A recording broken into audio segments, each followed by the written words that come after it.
All right, so talking about identity and sense of self in widowhood, I was able to read some of the feedback that you all provided when signing up for this workshop. And so many of you are in exactly the space that we're talking about here, learning to love and respect a new version of yourself. I want to start by asking this question, when will I go back to being the self I recognize? So many people throughout my experience leading an organization for widowed people have asked me this question. Everyone you see on the screen throughout all of my presentations are widowed. I like to begin with that. Perhaps the one in the middle that says Widows Rock will give you a sense of that.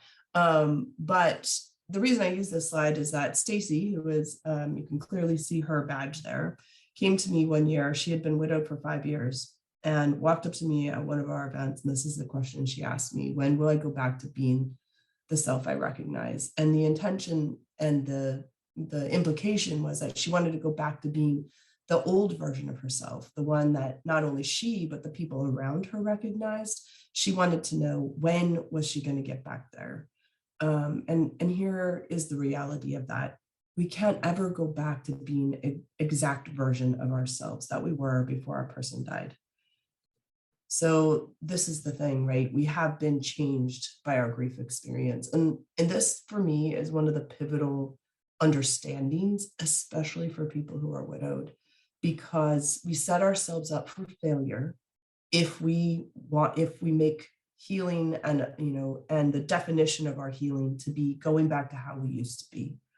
The reason for that is that we know things that we didn't know before. We've experienced things we didn't know before. And so it's impossible to forget all of that and return to a version of ourselves that has not been, to return to a version of ourselves that didn't know those things. So I like to give just one small example, is that we now, all of us, have understood what it's like to wake up the next day after our spouse or partner dies and realize that we no longer have the opportunity to share our lives with them. That's just one way that our life has changed.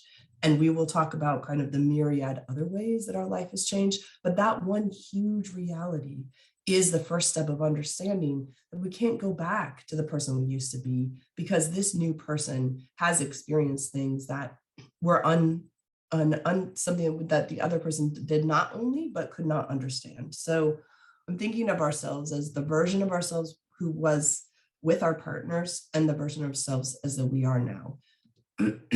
Why can't I go back to the person I used to be? This is the key point, because you can't unknow what you know.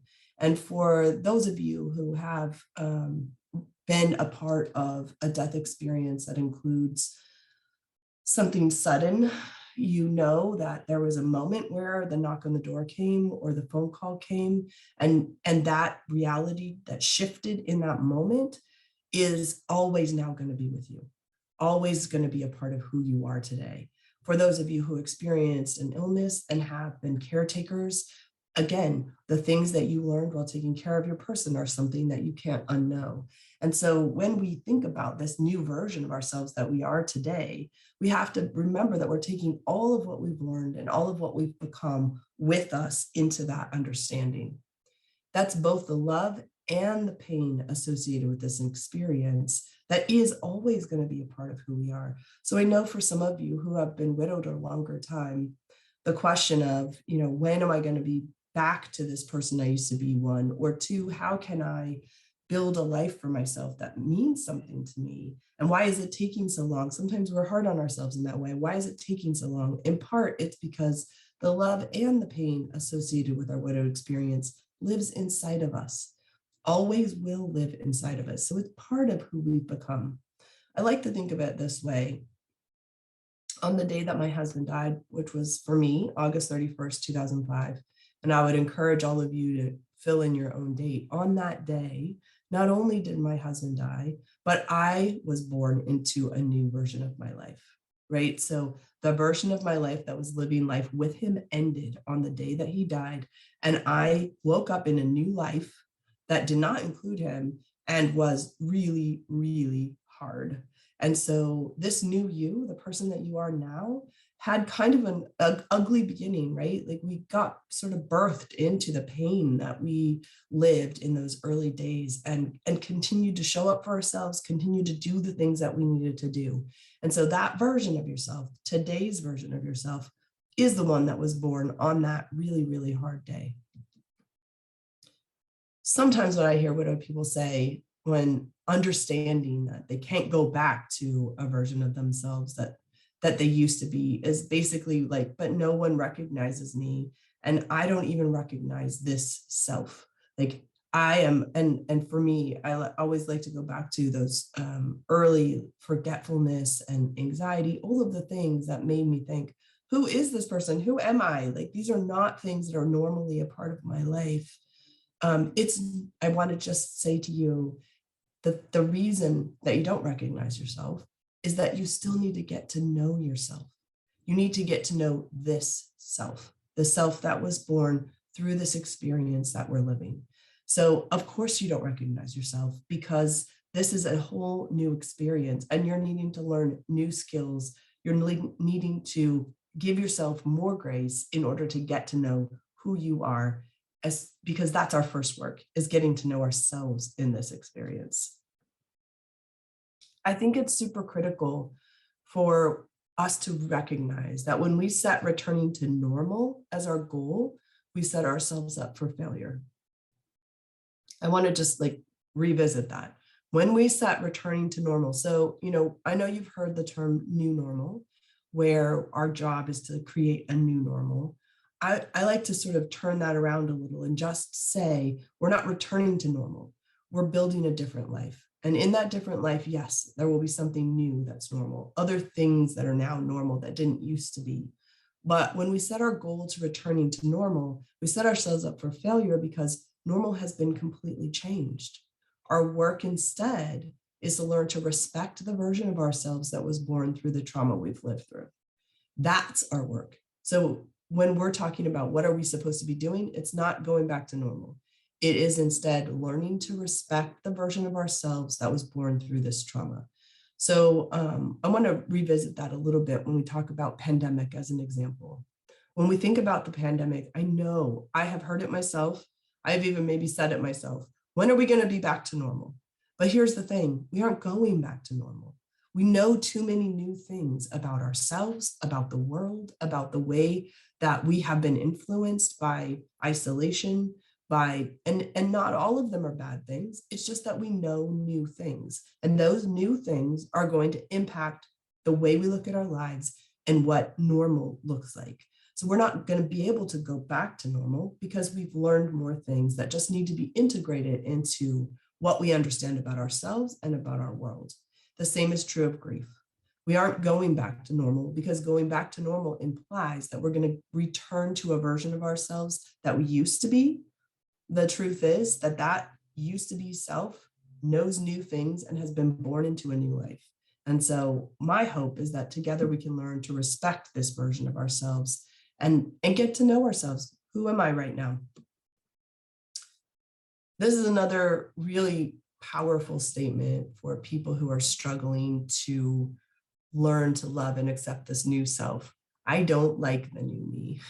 I can't count how many times people have said, but please tell me this version of myself is not the one I'm stuck with. And the reason is this: here are some things we struggle with in our early grief, which can then also translate into further down the road grief, which is forgetfulness. Many of you have heard of the widow brain or the grief fog that kind of happens where our body's protecting us from overload by making us forget every single thing, including where you put the keys, whether or not the kids ate, what appointment you were supposed to go to that you wrote down in 3 different places but still forgot. Anxiety might be new for you. For some people, they've struggled with anxiety through their lifetime. And anxiety in grief is just a higher level of anxiety, increases their anxiety. Others maybe didn't have an experience of anxiety and now suddenly find themselves more anxious and anxious in new ways. I know for sure sadness can be something that really is difficult to wade through because it feels so endless, because the sadness is associated with someone who is not coming back to our lives physically. And that sadness can lead to overwhelm. Maybe you're more easily overwhelmed, in part because you have 5 million more jobs to do, and in part because this overwhelming sense of sadness, anxiety, the forgetfulness, all of that can lead you to feel just generally a sense of overwhelm in your life. And then following that, I think this one kind of tends to last for a while or can morph into things that are difficult to manage, which is pessimism and looking at the world sort of through that darker lens, because the thing that we are living through is so difficult that it colors everything else. These are just a few of the things, and I know you could add to this list of things that you think to yourself, but I don't like myself that much. And I know this because this is where I was too, that when we're learning to accept and respect our new selves, we also have to remember that our new selves is living through something we never lived through before, which is the death of our spouse or partner. Here's a few of the changes that I think were unexpected for me and might have been unexpected for you as well. And one of them is this key sense of a loss of identity.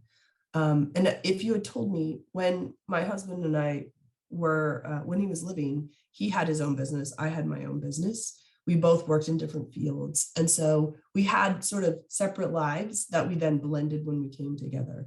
And so if you had said to me a few months before my husband's death that I would have this identity crisis if he were to die, I don't think that I would have believed that. I would, of course, believe that I would miss him and that I would be sad about the end of our marriage, but I wouldn't have imagined that that would make me wonder who I was, because I felt very confident in my identity before he died.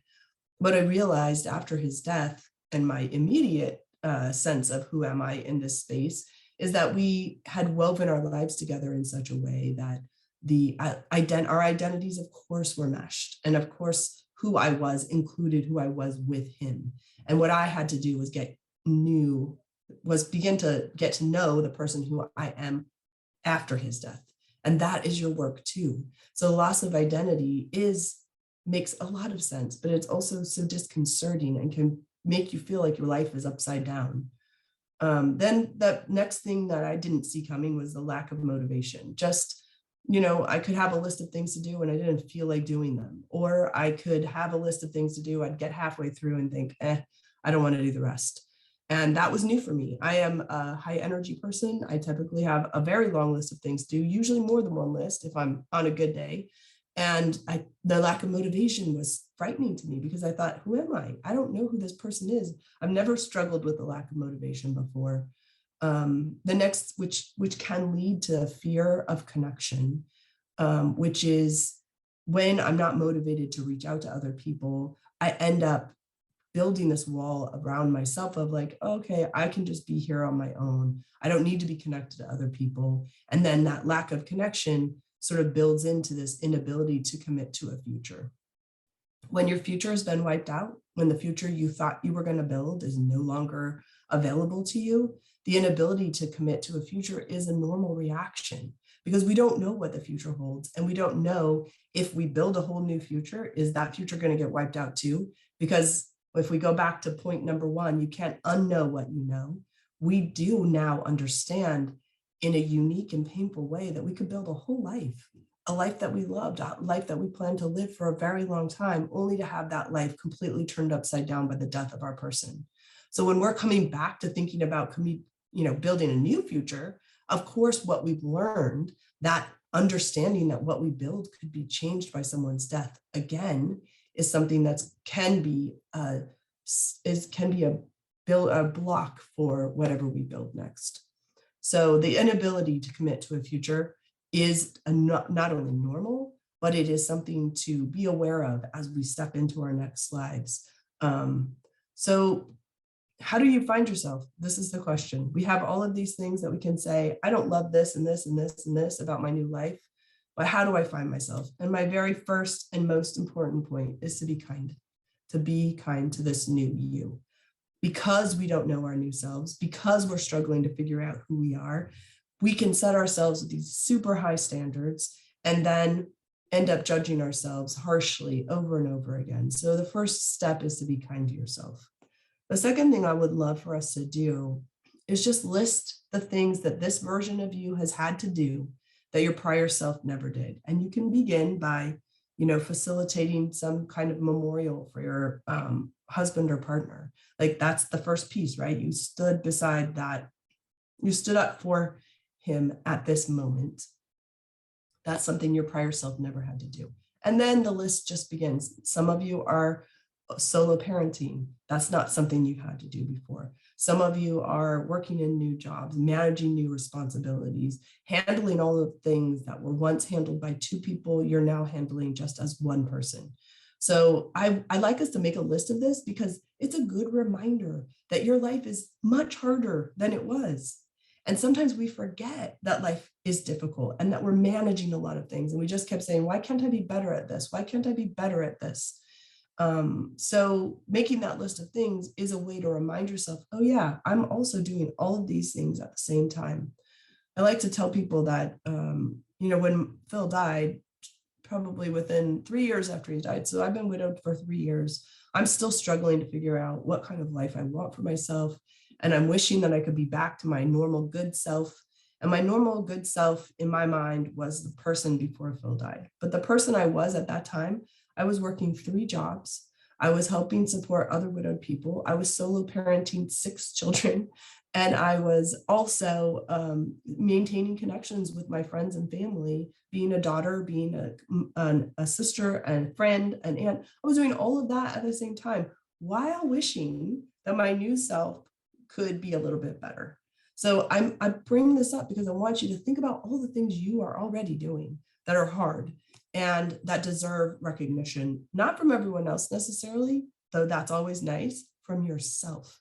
You are the most important person who has to recognize the list of things that are happening in your life right now. The next step is to thank yourself for showing up.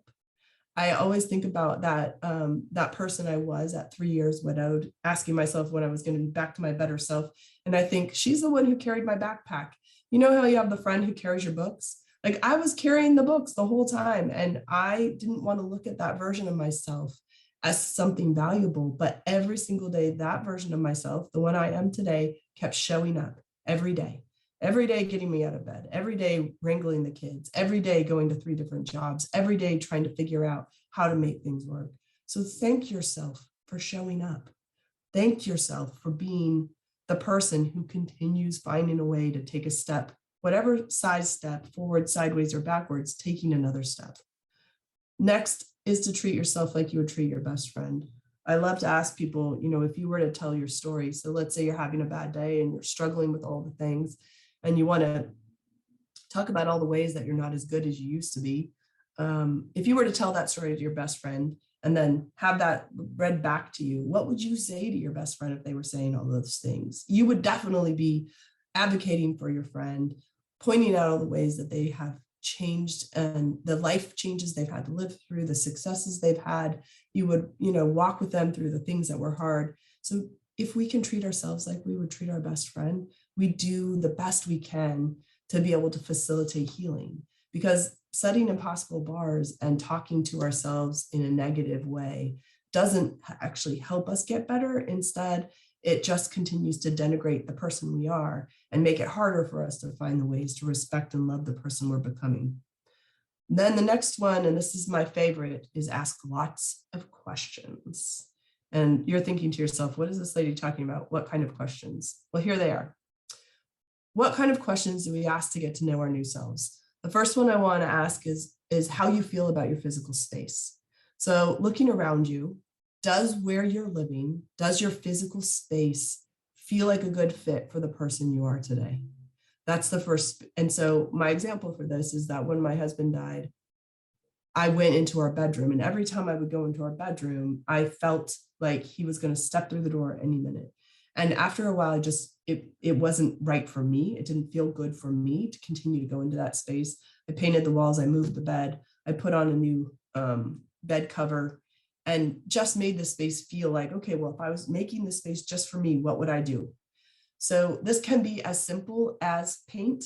It could be as complicated as, redoing your backyard. It is always dependent on what feels right for you. Maybe you go into your bedroom and you think, this is the only place where I feel like we are this calm and this sense of peace because I feel like he's still in here. That's great. That whatever works for each one of you. The key to this is not to ask questions with the intentions of making changes. The key is to ask questions and then allow yourself to consider the answer. So how do you feel about your physical space? That's step number one. Number two, I want to know, what do you do out of habit? What kind of things do you do out of habit? And do those habits still fit you? So my example for this is that my husband and I had a favorite Mexican restaurant. We went to this Mexican restaurant for lunch, probably once a week, sometimes more than once a week, depending on the week. And after he died, of course, I continued to want to go to this place as kind of out of habit, partly because I thought it was a way to continue a tradition that we started. But here's the thing.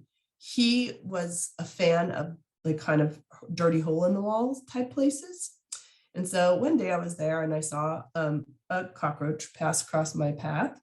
And I thought, okay, I'm not going to give up on this yet. Okay, this is our place. This is where we had lunch. I love this place. A cockroach. Okay, one cockroach. Okay. So probably a couple months later, I will confess, I started going a little bit less. But then another time I was like, okay, I'm going back. Like, this is our place. I'm going again. I go again. And this time, outside, as I was pulling it, like as I was walking in the door, I see a rat coming around the corner. And I was like, okay, Michelle, here's where we draw the line. I cannot keep going back to this place. But here's the thing. So many widowed people would make themselves do whatever the thing is because that's the habit they had before. And so what I'm asking you to think about is, are you doing anything out of habit that just isn't a good fit for you? Now, I can tell you that if my husband saw the rat and the cockroach, he would still go in there. He loved that place. And I'm positive a rat or a cockroach would not have dissuaded him. We probably would have had to discuss it. And I probably wouldn't have kept going, but I promise you, he would have kept going. So it's that, right? For me, he's not here.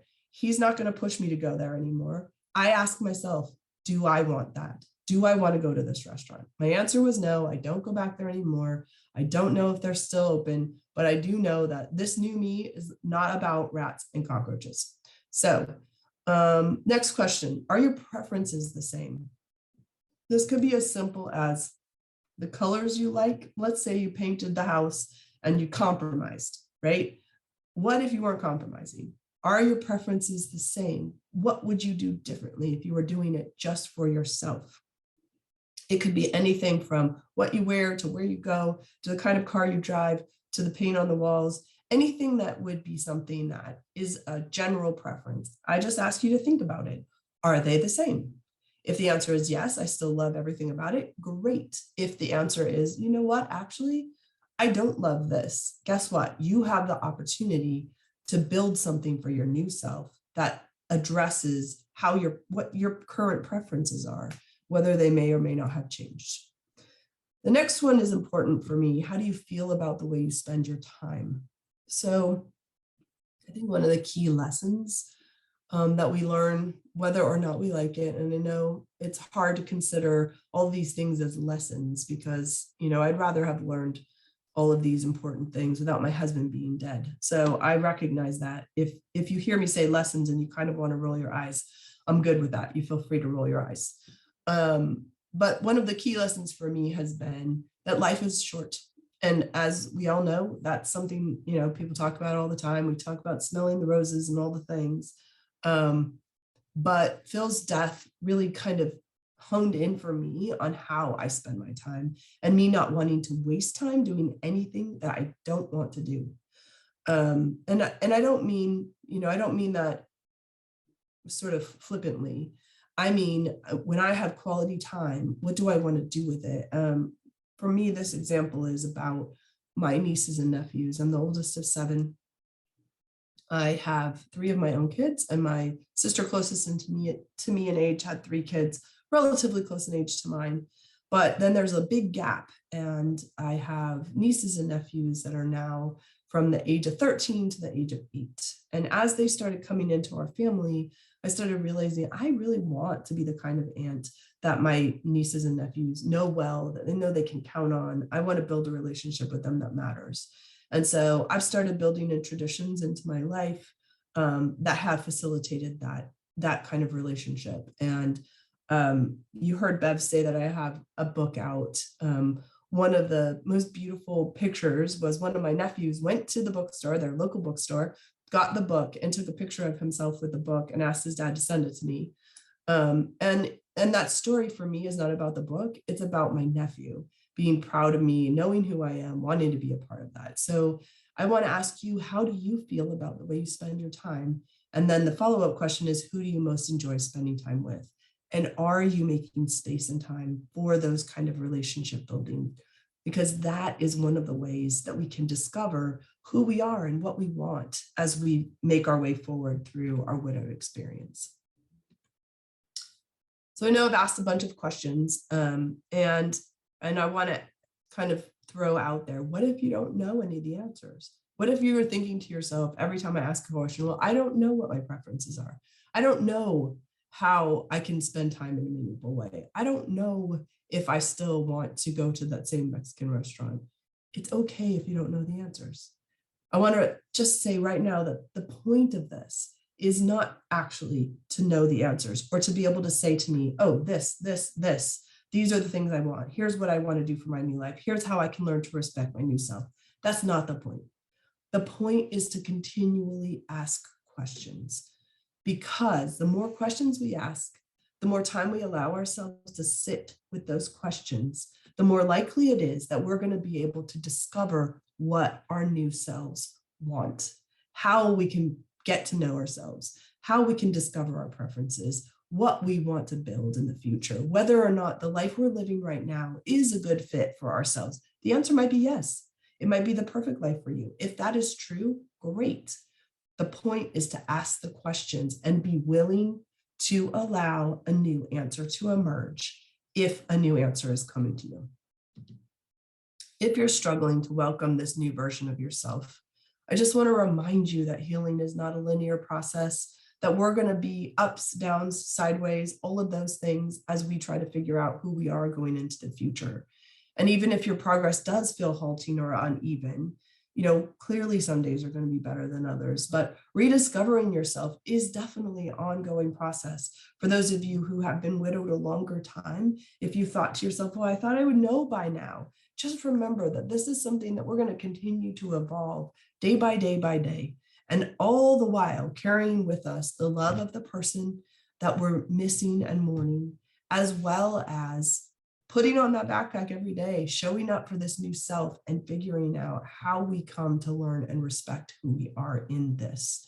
So I want to ask you again to please give yourself a lot of grace if you're struggling to figure out who you are in this new space, and understand that this is a step-by-step process that is never step-by-step forward. It's step sideways, step sun. It's like, a cha-cha with your back to the wall sometimes. So please know that that's a normal part of this process.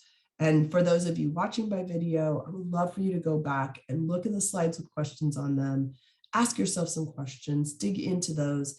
Don't make yourself a list with answers, just questions, because the answers are things that need to come after you sit with the questions for a while. So here we are. Thank you so much for that, and for joining us tonight. I love that we're here together virtually, and that we will have an opportunity to continue. I hope to see some of you at the Wellness Conference, so please do come so we can meet in person. All right, thank you so much.